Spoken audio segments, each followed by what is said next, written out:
Okay.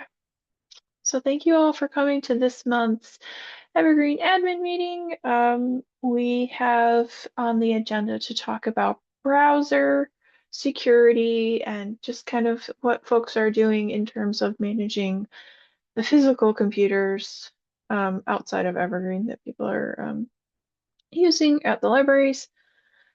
Um, Personally, in Pales, we don't manage any of the library's equipment, so we really can only provide suggestions. So I will hand it over to Dan. Dan, you had some things you wanted to share? Yeah, we're the total opposite, where we basically manage the networks for our libraries. And that's actually something that I'm not really involved in, thankfully. I only really have to worry about the Evergreen and Aspen and things connected to that part of it. But um, something, oh, can you guys hear me? I just got a fail to detect your speaker. Um, I guess that's not my mic, but I'll keep going. I can see and hear you. Okay, and I can hear you too. So that I don't know what Zoom's talking about then. Um, so we manage our network for our computers, and our libraries purchase their own computers, but then we're involved in like helping to manage them through Active Directory. And again, that's not something I'm like super involved in, so I don't know a lot of the nuance. But the reason why I was excited about talking about this is we keep running into problems, particularly with Chrome, where we'll have instances of like a library staff member signing into like a either a library managed Google account or Gmail account or like their own personal Google or Gmail account on Chrome, which is what we use for Evergreen. And oftentimes, what this will end up doing is they'll end up signing into Chrome itself rather than just their like Gmail account.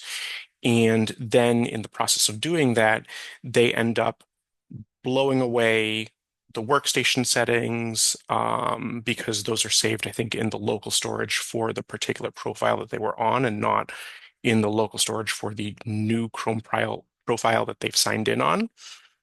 Um, and um, something that else that we've seen, and we haven't ever seen these two things coming together, but it's something that we're concerned about, is we know that sometimes like staff will inadvertently like save passwords on the computers too. And so then if you have an instance of, oh, someone is like saving their passwords or other multiple staff members are saving their passwords on on Chrome, and also maybe people are signing in with their own personal Gmail profiles, then you end up having like some staff members' passwords saved to another staff member's personal Google account. Um, and it's definitely something that we need to do some work on, like training libraries on. But we had like a rash of these happen at some point, maybe earlier this year. And we've been kind of like thinking about, okay, what's the best way of approaching this? And actually, since I mentioned this at the last meeting, we've had two instances of Chrome profiles uh, being signed into and kind of existing workstation settings getting blown away in the last week. So fun coincidence, fun stuff to deal with. I'm wondering if other folks deal with this too, and if so, how do you deal with it?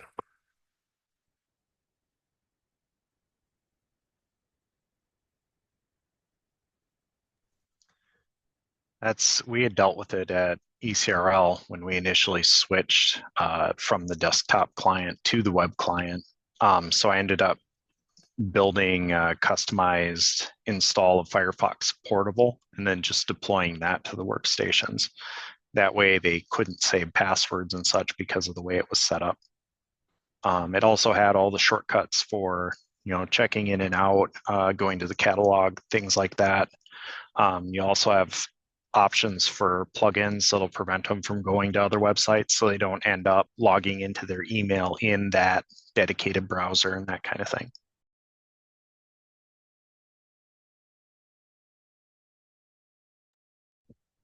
That sounds great. And it's definitely the the direction that we're headed in.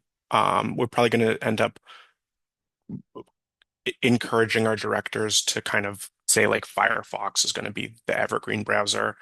And we can kind of deploy, I think, like set stuff up with some Active Directory rules that it sounds like it would probably be similar to what you're doing, I think.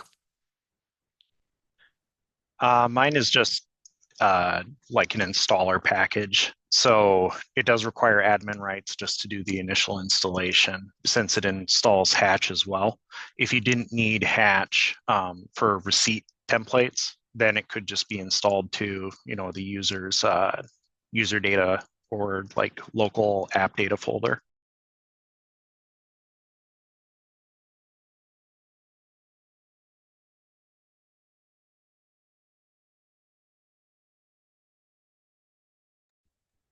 That sounds great. Oh, sorry. Oh, sorry. I was gonna jump in and in Evergreen, Indiana, we don't actually control the browsers for other libraries. We leave it to their local IT staff to do that. But we get a lot of tickets about this issue. And typically what we do is we recommend them only use one profile per workstation. And let them know that if someone does wind up signing in, that it may cause issues with their workstation settings and or their workstation registration.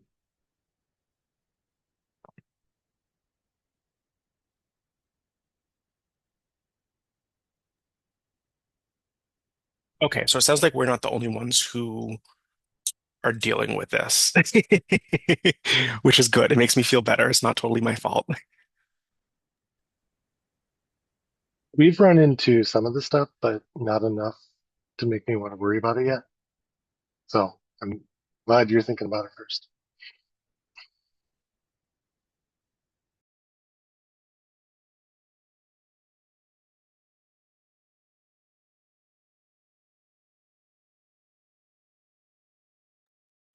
I was looking at the Chrome management policies you can push out, where you can restrict profile login to just your organization. So at least you could rule out logging into personal accounts. It would only be for your organization if you're using Google Workspaces. But I haven't turned it on yet to try it out. Does anybody use the Google um, management policies for Chrome?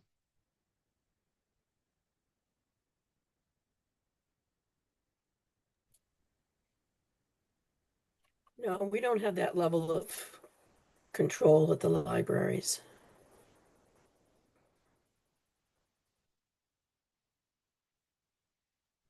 I had used them for a while on our public side stuff, but ended up switching to Edge because Google was making enough changes that they weren't consistently honoring the policies we were setting.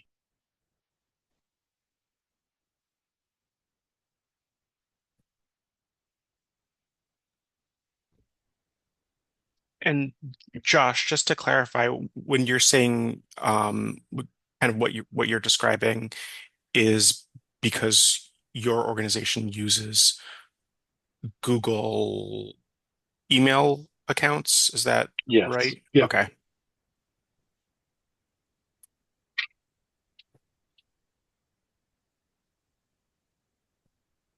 So that sounds like it would probably be a little bit different than for at least what we have as kind of the big tool in our tool belt, which would be kind of rolling out Active Directory policies. Yep. We got in on the Google for Nonprofits deal that libraries sometimes do qualify for, sometimes don't. And so sometimes I don't like to make too many changes to it just in case that deal gets jeopardized. Because it's a really great deal. I mean, you can have unlimited accounts and you don't pay for them.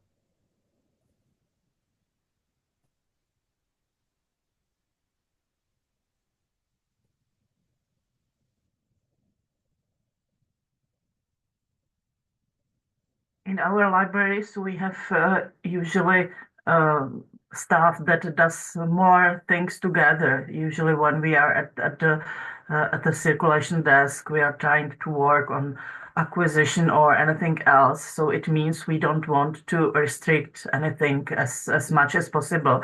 But we had a problem with printings because we needed some types of settings for Evergreen, another for the printing monitoring and things like that. So we decided we will use Evergreen.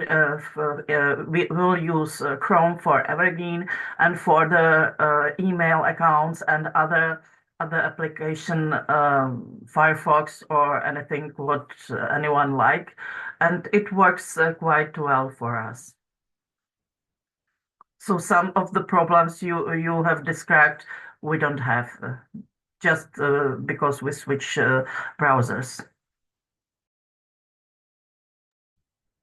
And that's what we've tried to encourage our libraries to do, is to say, when you're in, you should really just use Chrome for Evergreen, and like we have our own email that we manage. So we say, use Chrome for Evergreen and email, and then use another browser for anything else that you'd like to do. But I think that people are so used to Chrome, first of all, and then also so used to just opening a new window or a new tab rather than a new browser entirely, that I think that that's been a big hurdle to overcome. And for us, at least, we have 42 member libraries that are technically independent, even though we have this weird thing where we can do we can kind of control parts of their computers with Active Directory.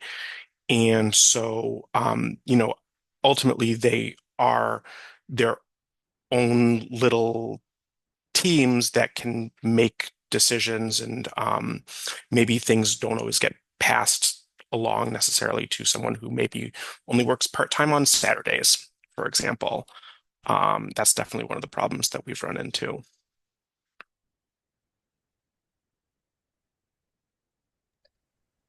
We really like the email integration.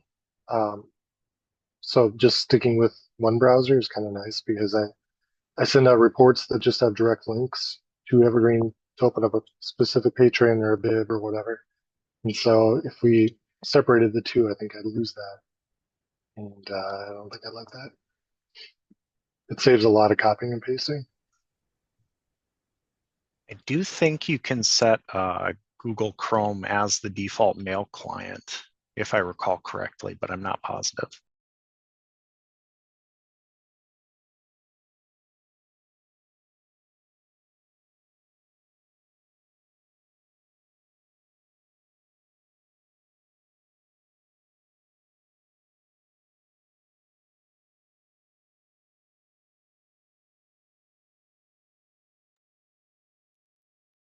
Um, I'm just curious for kind of the other aspect of it that I described too, with saving passwords in browsers, because that's kind of a little bit different than the like which browser are we using and how is that being managed. For saving passwords in browsers, is that something that other folks have had to deal with?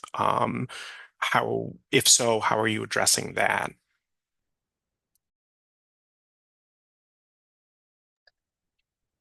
We go through and just do set up a Evergreen profile to start with, and then just disable the password saving feature. But I'm not sure if somebody logs into their account, their profile, if that overwrites that setting. I got to look into that. But we have not had too much trouble with password saving problem.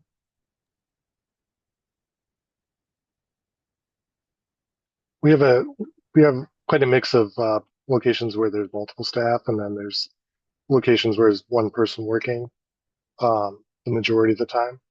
And I think things might be a little looser in those smaller locations, but it doesn't matter as much because there's not as many people using the machine for us.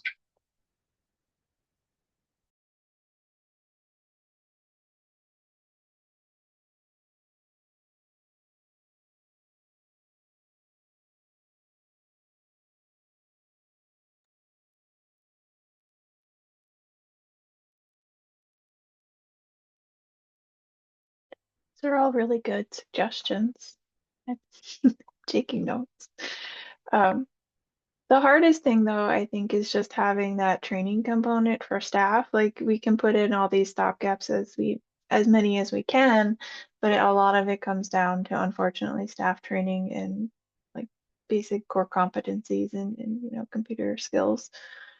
And that's something that obviously that none of us have control over. So um, these have been very helpful. I do like the idea of being able to like lock down the browser to one specific profile, and then you have like a managed browser, so they can't, log in with, non org unit um, or non-managed accounts. So that kind of preserves your settings and things. That's seems like if I had to do it all over again, that would be how I would do it.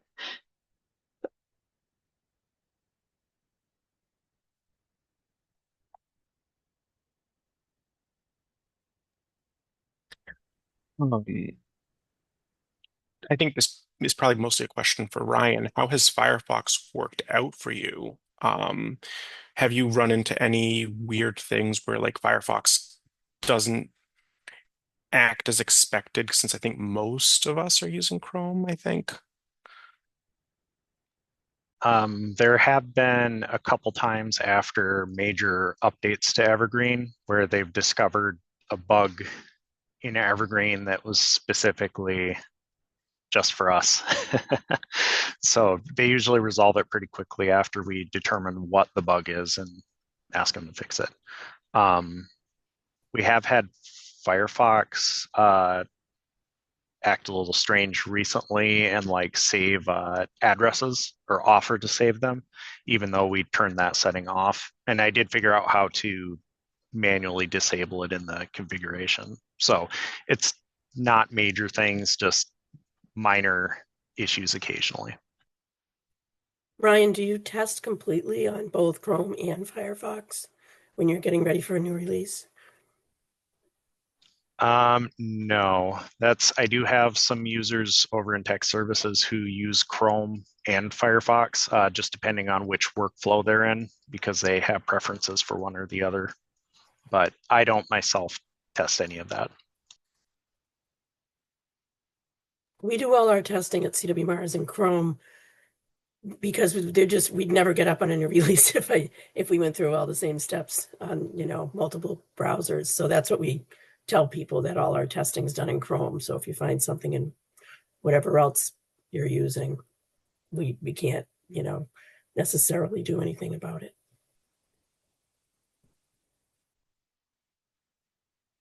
I sometimes use Firefox for testing localization, and I must say there are much bigger problems uh, with cache. It's very complicated.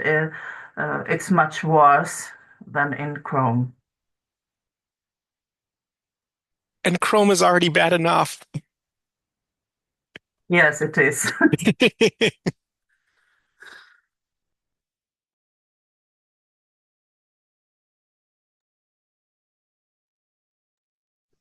Do you have yours set up so that it does save data for the browsing, or does it delete it when the browser is closed and opened?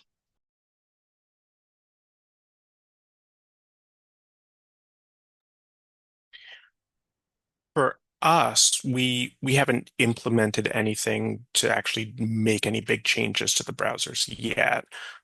So ours doesn't do anything to wipe out data after the browser is closed.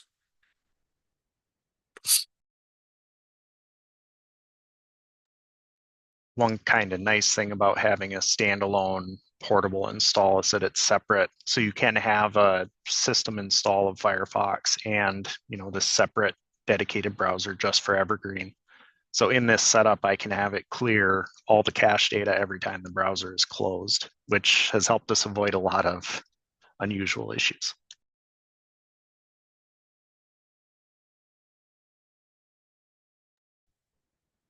I'm going to echo what Elizabeth said before, and like I'm frantically writing notes here as we're going, like clear cache after every close. That's definitely something that I think I would love to be able to do if we have the ability to make that happen.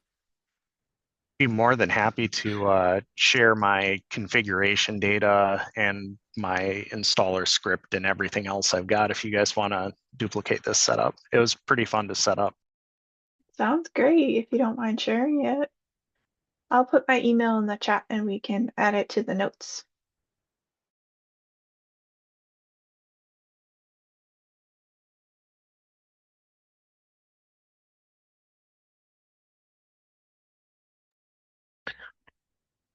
I have another browser related question, kind of. And I think that probably this will differ for some of us since it sounds like some of us do a little bit more in terms of like the actual like hands-on with library computers than others. But do you have any technical or policy restrictions as to where someone can log in from? Um, for example, like can people log in on their personal computers from home? Um, yeah, that's my question. So something like workstation permissions, maybe. Yeah. We did have a requirement that only directors and whoever they appoint, I suppose, with that permission, will have those. But then, of course, with COVID, we had to get rid of those. So we went back to that requirement recently. Whenever we have like an emergency closing, which actually has happened a couple of times this year, surprisingly, we kind of put that in with like an emergency closing procedure document of like, here's a checklist, which ones do you want? And one of them is like temporary workstation permissions. Yeah, otherwise I don't think I have anything that radical.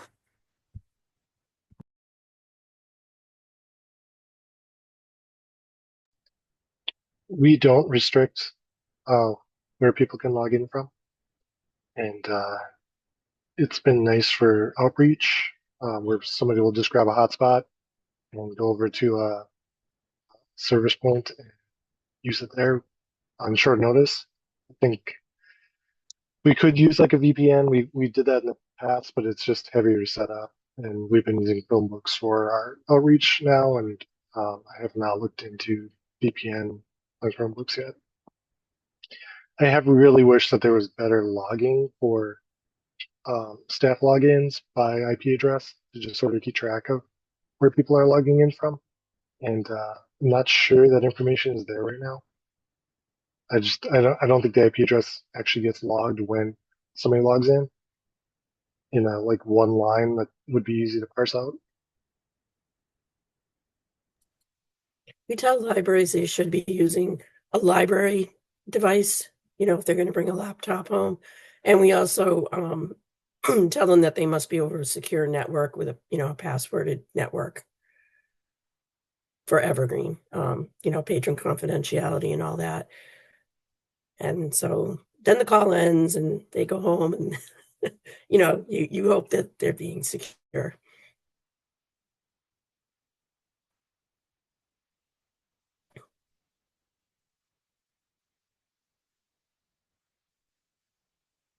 Josh, do you know if there is a bug for the logging of IPs? I can't remember Okay, if I submitted one or not, okay, but I can do that. okay, okay. I've been able to look at some logs and find IP addresses. I want to say maybe the Apache logs, possibly. But don't quote me on that because I'm not usually very good at that kind of stuff. But we were also investigating at one point, looking to see if maybe we wanted to whitelist only our library's IP addresses. And it sounds like that would probably be like, again, like what you said, Josh, is it would be a lot of trouble for thinking about, okay, what do we do for the case of outreach. We have a lot of libraries and even some of our own system staff like go to schools, and so would they need to VPN in? How would we manage that? How would we manage cases where, like Gina said, you have like an emergency closing for a period of time? Um, but we did kind of look to see where people were logging in from, and we were able to kind of figure out like, okay, here's the list of our IP addresses. Here's the list of IP addresses associated with logins into a staff page, and then like figure out which of the IP addresses is being logged in from that's not on our list of library IP addresses, and kind of go from there.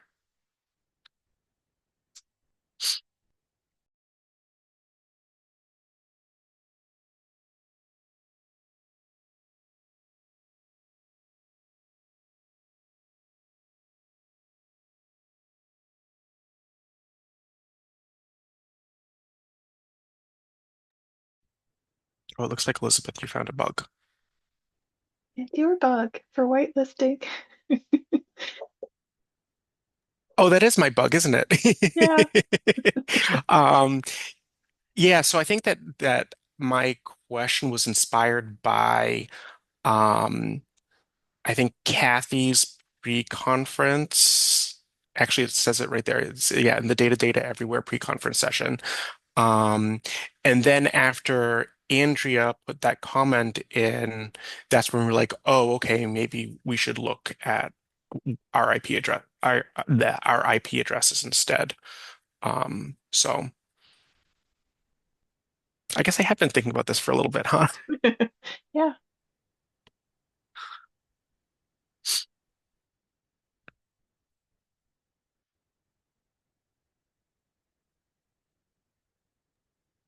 Any other questions or thoughts about, restrictions and configurations for local computers or anything admin related, really? I had one question about long overdues. So two questions is if whoever uses in this group, how do you like it? And two is if we do have a patron who has a long overdue item, is their account blocked or charged for anything? I know there is documentation on it, but I think there was like one of those things that was not entirely clear.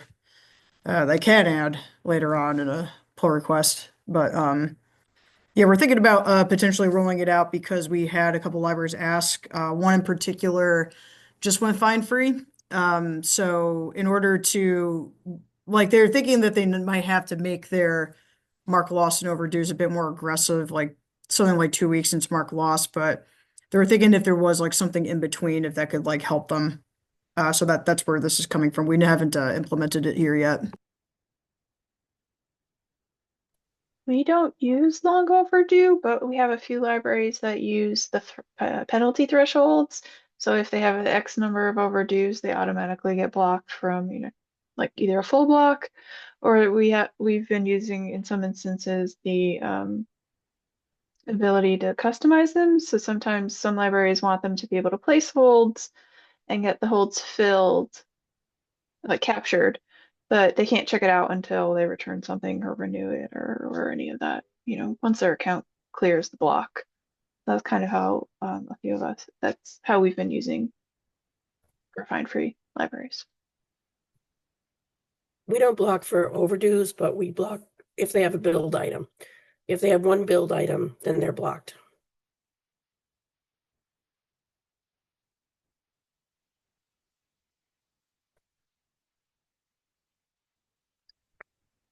We also don't use the long overdue feature, but we do just block on a certain amount for exceeding a certain amount.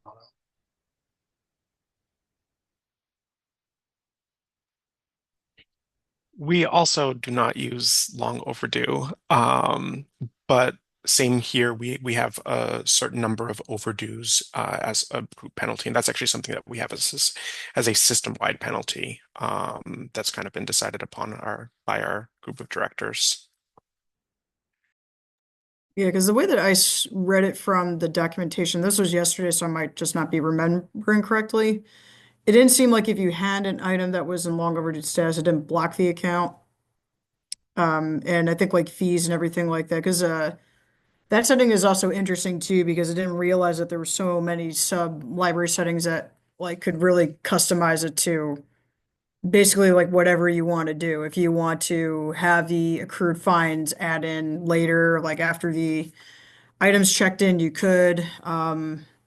There's a bunch of like other stuff that the docs also mentioned too. But yeah, I haven't. I have to see. I think there might be a couple of our libraries that do have a threshold set up for how many overdue items. So that could be another good option.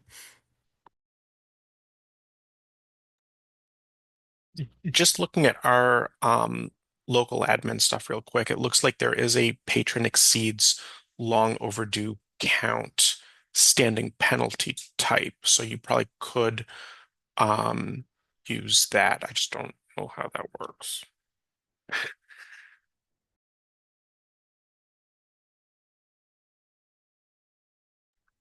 But we use the one that's the patron exceeds overdue count as what is kind of set to prevent patrons who have um I think ours is 10 or more overdue items from checking out additional items. Um yeah.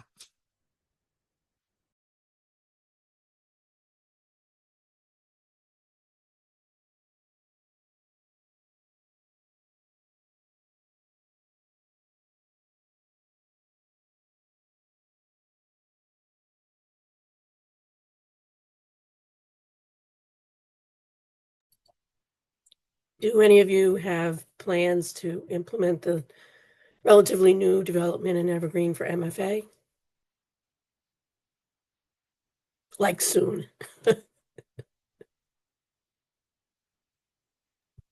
All I know is that there are some towns that are probably going to make it a requirement for whatever insurance purposes that they have. So I know if anything, it's probably the hatch thing that I'm going to look at first, which I think Bill just released that new version today. But I know that MFA, yeah, that's going to be like a big one, potentially for 2025. So thanks for reminding me, Joe.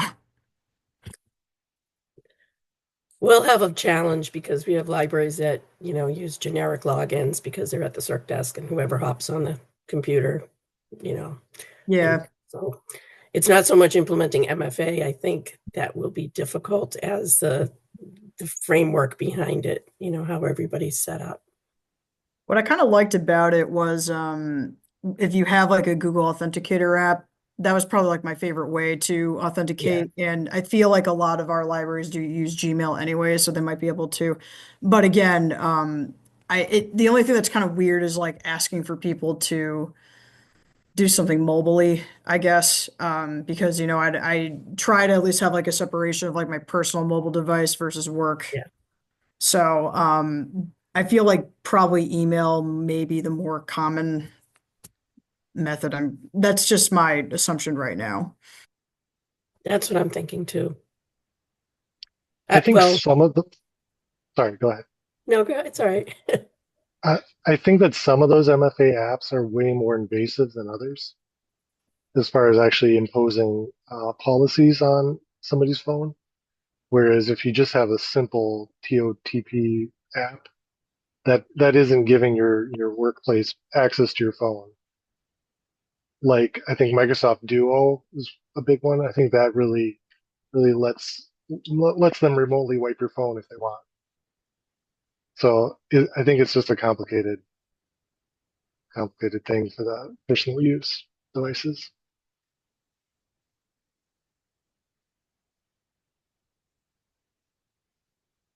Hales is looking at MFA for next year. We are waiting for development though that will allow us to have the secondary permission groups included in that MFA kind of check Okay. because we rely heavily on those. Um, our current goal is to potentially have everyone but our very basic circulation login because we do have libraries that have shared accounts for like those front desk staff and then they have like individual accounts for overrides. So those basic accounts might not have it. We're still kind of waiting to see how the libraries respond to the use of MFA. Some I feel like are well suited for it and are already doing it with other products that they use. And some libraries probably aren't using it at all with anybody else. So kind of we're going to play around with it and see how it works and do a kind of like a tiered rollout where our, obviously sysadmins, report users, library administrators, anybody who can register a workstation, they'll get it, and then we'll do it in like slow rollouts. So I may regret that idea, but that is our idea for right now.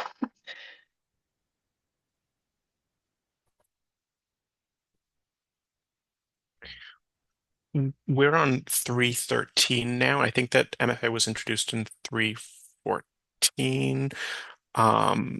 But we've already started having discussions with our directors about it, who I think maybe it's not the most exciting thing for the libraries. But kind of actually I don't remember who said this now about insurance. Our feeling is that once we it's a technical possibility, we have to do it. Because I know at least a couple of our libraries have cyber liability insurance policies, and I think it's the kind of thing that like we've been asked like, oh, are we able to implement MFA? And I think that if we could but didn't, then that becomes a lot more problematic, knock on wood, if we ever had to submit any kind of insurance claim or anything. Um, I have a harebrained scheme idea that we should just purchase a bunch of YubiKeys for our libraries, because I think that YubiKeys, which are I actually have one on my desk here, these little physical USB tokens, I think that they can be shared among multiple logins, I think. And so if each of our libraries had like two YubiKeys, let's say, and I think it's supported by um, MFA in Evergreen, then it would just be like the keys that they use to unlock the building. It's just when you log in, you have to grab one of the keys for the computer, plug that in, use that, and then you're good to go. I think it's a lot easier said than done, but Yeah. I will just say, as a former front desk person, I took home the keys to the Dropbox so many times that my fear would be that someone would take the YubiKey home and you would then have to track down who borrowed it. It was hard enough with the Dropbox key, but I'd be curious to see how it goes if you do it that route. maybe a bunch of YubiKeys attached to AirTags then.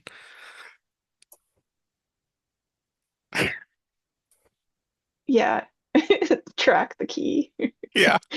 There are like super small form factor YubiKeys that can just like, I don't know if I can focus on this.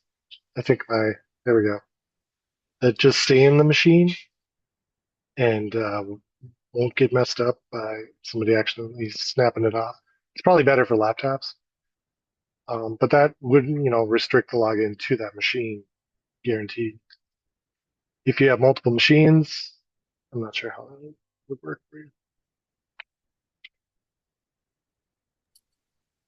That's an interesting idea. We have so many part-time staff at a lot of our libraries. So, you're spreading, whether it's cell phones, YubiKeys, or whatever, it's across a lot of part-time people.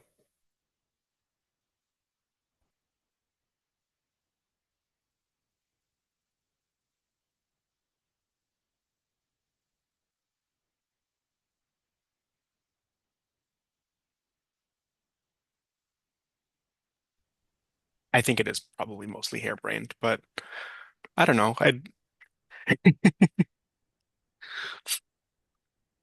Oh, Josh just put something in chat. Token two for keys. They were a little bit more affordable than the YubiKey ones when I last checked.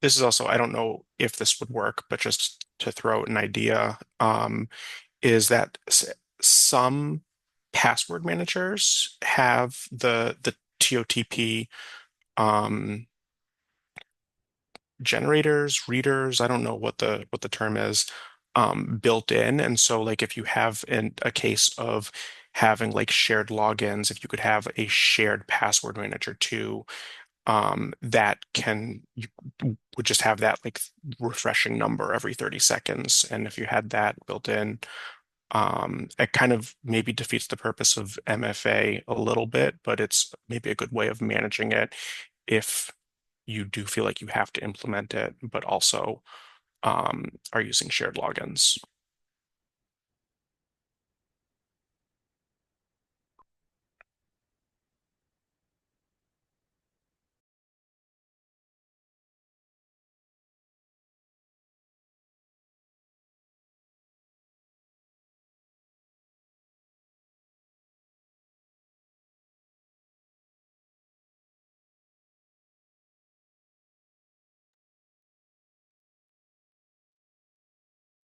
Anything else folks are considering or looking into for 2025? Yeah, I had a question about how people are using the booking module. With I don't know if anybody else was affected by Plymouth Rocket going south, but we're looking into replacements for TixKeeper, and the booking module seems pretty well equipped to handle that. But I just wanted to hear from other Evergreen administrators about how it's being used currently. We don't currently use it.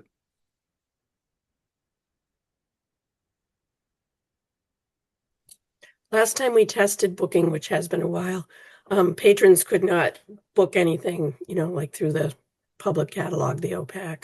So that kind of made it not as helpful for us.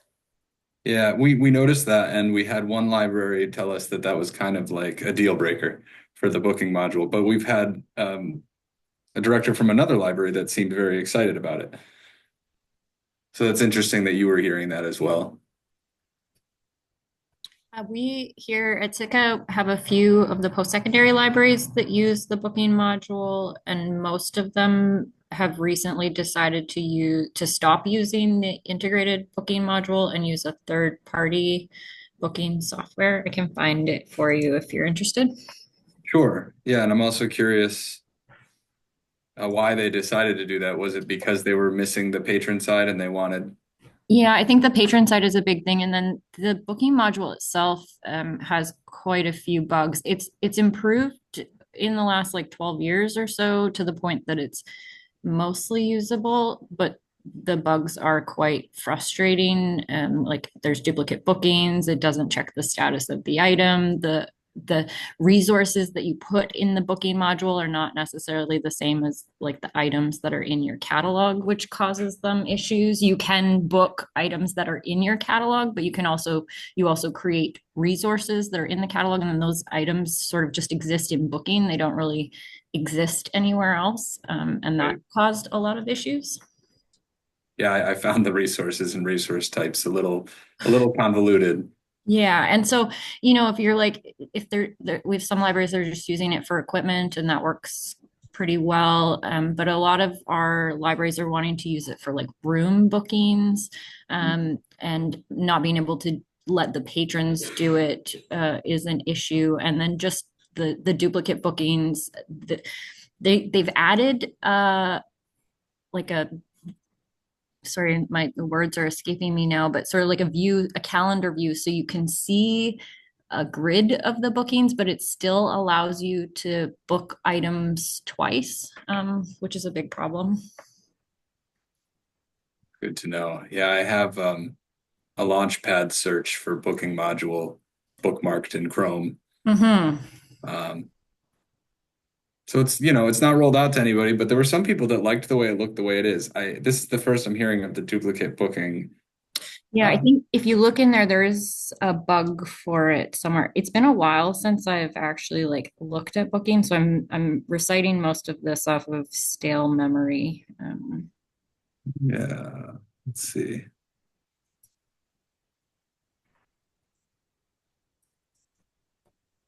I'm not There's See if seeing you this. it can at a find it. glance There's in my saved search, but Not there's seen one. it. oh, here's a bug.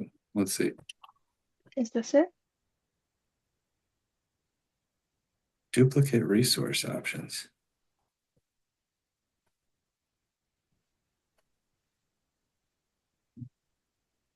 That looks like a separate, an additional bug in the booking module. Nice. So that's the thing. I'm also thinking about finding little development projects that might be feasible to take on. So any of these bugs that people think are the higher priority, it sounds like that double booking thing would definitely be one of those. And let me see if I can find. So the third party saw what they're using as an alternative to the booking module is called LibCal, Libcal. Oh, okay. And it's very pretty. But yeah, it's not it's not in Evergreen, so that is a problem. And it comes with a cost. And it likely comes with And now that they're paying on top of whatever they're paying to be a part of the consortium and have access to Evergreen. Yeah. Cool. I'm going to be on the lookout for that double booking thing. I got to revise my search. If I can find the original report, it would be lovely. If not, I can try to duplicate the bug and report it myself.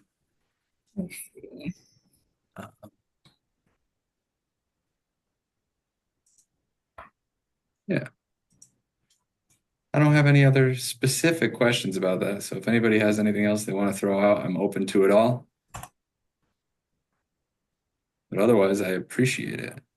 I think I I'll just found add, the. oh, sorry. I have I think the bug number is 188 62 sorry 1882625. Didn't come up in my search because booking isn't in the name. Oh no. And Oh, it is, but I had the word module in there as well. Uh-oh. Cool. It should be tagged. I wonder. Oh, it is tagged, booking tags, yeah. So that's one that's caused an issue for us. Awesome. Thank you. It's going in the list.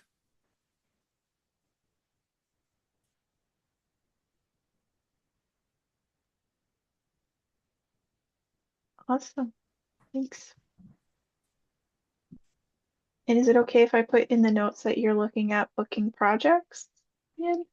Or would you prefer not to be singled out as a person of interest for that? No, I think that's fine. We're still Okay. kind of feeling out the option as a solution for bibliomation. Mhm. So whether or not we're going to want to allocate my time that well or that way is still up in the air. Mhm. But Okay. that said, it wouldn't hurt to drum up some interest and let somebody know that it's being thought about in case Yeah. somebody else is out there thinking about booking all alone. I know Gene Sandberg did a lot of development on Yes. booking. If you want someone to commiserate with. Ian will fix booking module. Great. Yeah, well, I love working with Jane, so I'd be happy to ping her about that as well.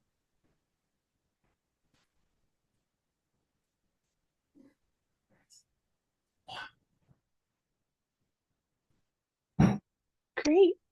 Is there anything else anyone else would like to talk about? I know the kickoff for the release team for 3.15 is in 10 minutes, so we do need to clear the room for them, but we do have 10 minutes.